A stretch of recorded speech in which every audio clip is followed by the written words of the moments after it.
First story is titled, Am I the a-hole for not letting my boyfriend pay less on bills due to a new purchase because he wouldn't let me when I made less money than him? My boyfriend of 2 years and I live together. We split expenses 50-50 when it comes to rent, groceries, utilities, things for our house, etc. We both make about the same money working full-time. We keep our finances such as our own vehicles, doctor bills, cell phone bills, etc. separate. My boyfriend recently made an irresponsible and unnecessary purchase. To keep it short, I won't go into details, but it was something he absolutely did not need, just wanted, and it has made his disposable income significantly less. This has been a sore subject between us. The other day, he asked me to sit down and talk. He told me since he paid more on his personal bills a month, he felt like we needed to adjust how much we each paid on shared expenses. So basically, he felt he should get to pay less. This made me mad for a few reasons. First, I said a purchase was absolutely not necessary by any means. And when we first started living together, I made way less money than I do now. I worked part-time at another job and made $12 less on the hour than him. However, then he refused to budge on letting me pay less bills. So I budgeted and saved, and always had everything paid despite that. So I told him no. I told him he was not willing to pay more than me when I made way less money than he did. And the purchase was unnecessary, and he knew it would make his finances difficult. If he couldn't pay our bills, he needed to leave. He of course thinks I'm an a-hole for not budging on the issues. I think it's only fair. Am I the a-hole here? Edit. It was a motorcycle. Now for the top comments. I'm going to keep it brief. Not the a-hole. Pay your bills first, live second. That's what adulting is all about. Being financially responsible, etc. goes through understanding the consequences of your purchases. The part about him not wanting to split proportionally to your contribution to the household revenue comforts me in this not the a-hole vote. That's 2 red flags, by the way. Be careful and all the best. Speaking of red flags, I took a peek at your post history. Your parents don't like him. He put you on speakerphone without your knowledge after doing something really upsetting in an attempt to lower his parents' opinion on you. And now this. You're only 20. Time to move on. The longer you stay with someone who isn't right for you, the less time you will have to find someone who is. Not a a-hole. No, he doesn't get to pay less just because he bought himself a new toy. Plus, by paying less and OP paying more, OP is basically paying for part of the new toy. Not a a-hole. You worked 2 jobs and had significantly less income before any bills, and he said, gotta be 50-50. Otherwise, I'd have less money for me. You both earn the same income and is still okay with 50-50. He spends his money on unnecessary purchase that A, benefits only him, and B, you did not support. And now he says can't be 50-50 anymore. Otherwise, you will have more money than I have. Never combine money with this guy or pay more than 50%. He told me since he paid more on his personal bills a month, he felt like we needed to adjust how much we each paid on shared expenses. So basically, he felt he should get to pay less. Like, what on earth? If he didn't want to pay more on his personal bills, he should take care not to increase them. OP hasn't increased any expenses. Why should she have to bear the burden of paying for his financial irresponsibility?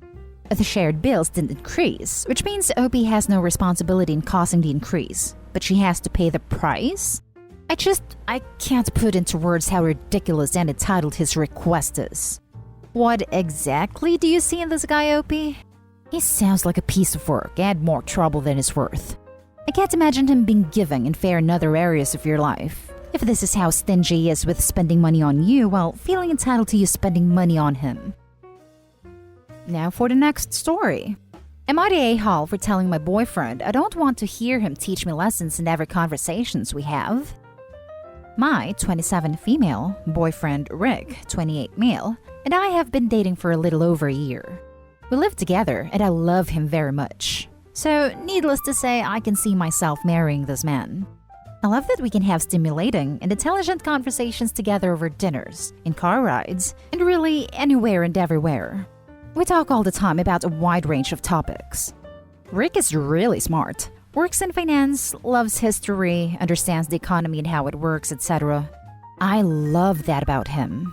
But Rick also has a tendency to try to educate me in the middle of a conversation and teach me a lesson about something new. For example, when the pandemic hit, he was always teaching me new topics/vocabulary surrounding the stock market. A lot of times it's really cool, and he's a great teacher. I love listening to him speak so passionately about the things that matter to him, but sometimes it becomes way too much. Sometimes I'm too tired to receive a whole history lesson about what happened in 1845, and that's why, insert law here, exists in government today. Sometimes I work long hours. I clean and then cook us dinner, and I want to have a nice conversation while we eat, which is awesome. But inevitably, it turns into him going on and on and on, teaching me something complex about the economy that goes way over my head. You guys get the drift. Today, I admitted to him how I feel. I told him that I love that he's so smart and the fact that we can always have intelligent conversations. But sometimes I just want to have a simple conversation without him turning it into a lesson where he's the teacher and I'm the student. I mentioned that sometimes it goes over my head. I'm really tired, or I'll lose track of what he is saying in a long explanation. And I don't mean to be rude and not listen, but sometimes I just don't want it to turn into a lecture/lesson. It really upset him, and I hurt his feelings badly. He says he feels like I'm one of the only people who listens to him talk anyway. I feel absolutely horrible, but I wanted to be honest about how I felt. At this point, I feel like I'm definitely the a-hole, but I want to ask my Reddit community. Am I the a-hole? No a-holes here.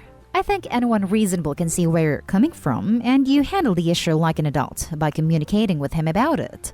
I also wouldn't call him an a-hole yet, because it was obviously he deeply enjoyed you listening to him. And to find out you didn't always enjoy it probably hurts his feelings. I would just keep trying to communicate with him.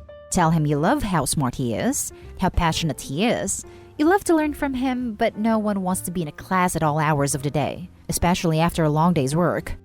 Maybe get a safe word to use for this situation?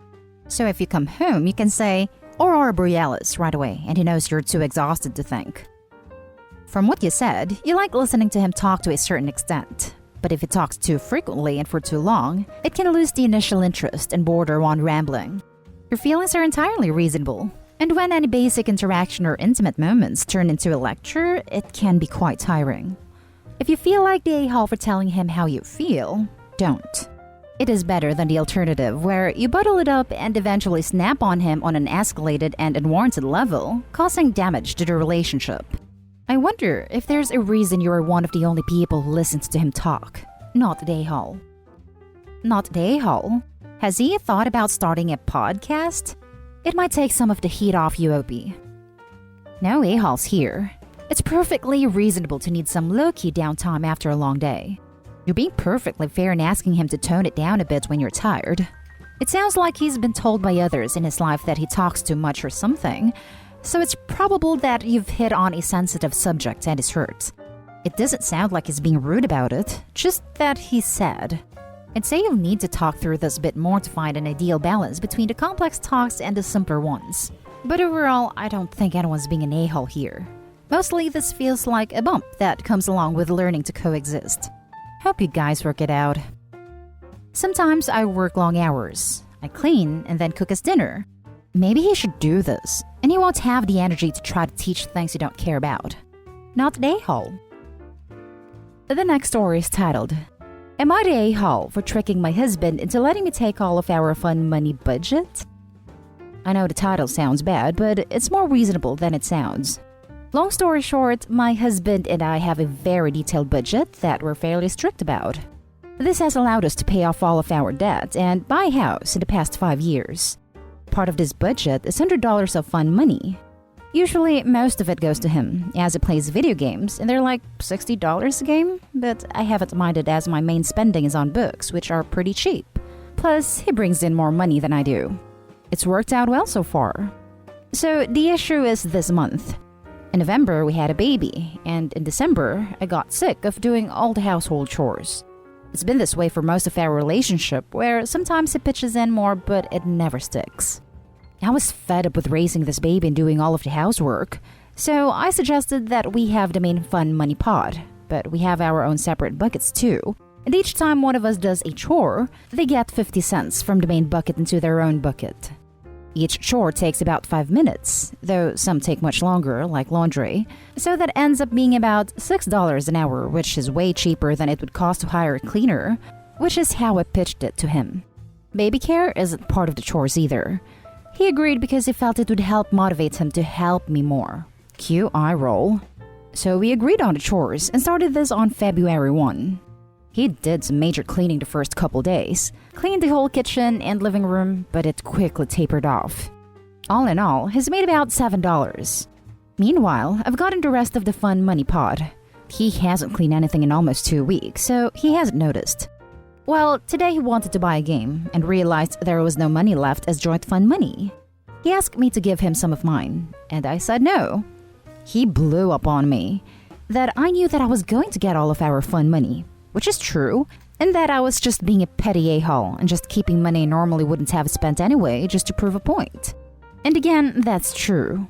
After sitting on it for a couple days, I'm starting to feel kind of bad. I basically trapped him, and I knew this would happen, but I couldn't think of any other way to motivate him to help out. But that doesn't make it right, I suppose. Am I the a-hole? Now for the top comments. It only worked because he was contributing way less than you. And you excluded a category that is a lot of work and that you are doing most of from the system too. Not the a-hole. Yep, not the a-hole. He did 7% of the labor, so $7 is his reward for parenting and being an equal partner living in a home. You didn't trick him. He failed to see the value in upkeeping and maintaining his own home. Anyone telling you should have reminded him is missing the point. This chore exercise was meant to show him that he has to keep on the ball himself, or lose out on the prize money. It is his fault for not remembering to do chores. Sounds like you have 2 kids in your home.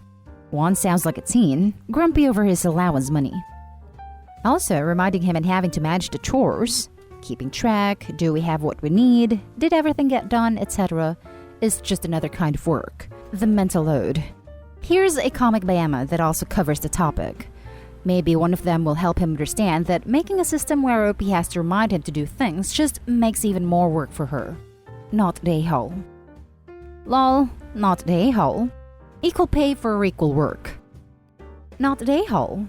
The fact he's been taking the majority of it every month all this time alone isn't fair to you, even if you were both doing equal work. He buys a new $60 game every month? Damn, I'm a gamer, and even I think that's ridiculous. Maybe set him up a GameFly account? Less than half of what he's spending, and he can take out 1 or 2 games a month to play through, then return. I'm guessing he plays through them, and they just sit on the shelf afterwards anyway? Maybe if he pulls his weight at home, he wouldn't have the time to be going through video games so fast. Now for the last story. Am I the a-hole for making mother-in-law's boyfriend tier 2 at our wedding? So, we got married recently and it had to be super low budget. Honestly, my feelings were a little hurt because when my husband's older sister got married a year ago, mother-in-law and father-in-law, divorced, went all out.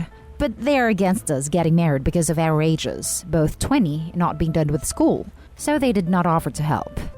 My parents chipped in what they could, but like I said, it was super low budget. Mother-in-law lives about 2 hours away and we don't see her that much. She has been dating Chris for 9 months, but we never met him.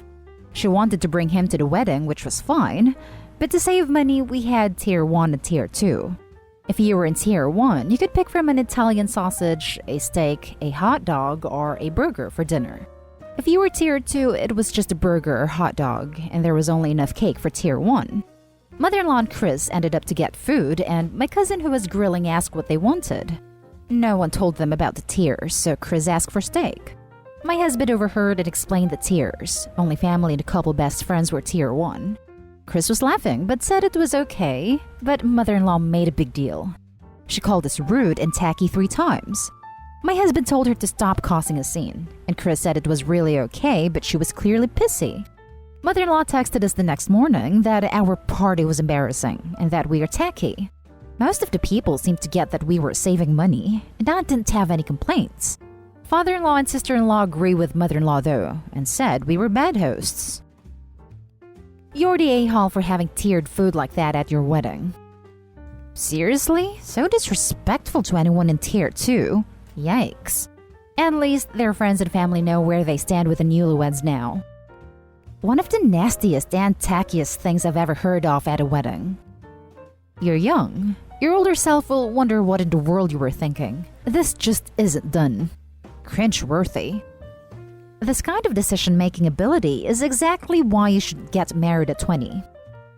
That's what I was thinking. I just feel like they should have held off their wedding. I mean, don't have one if you can't afford it, but I didn't want to say that. No offense. You're the a-hole. You cannot treat guests like second-class citizens. Just do burgers and hot dogs for everyone if your budget's too low to offer everyone premium food. And cake. Everyone deserves cake at a wedding. And that's the end of this video, folks. As always, leave a comment and hit like and subscribe. And if you want more of this content, turn your notification on to get updated on the latest videos. And I'll catch you in the next one. Stay safe.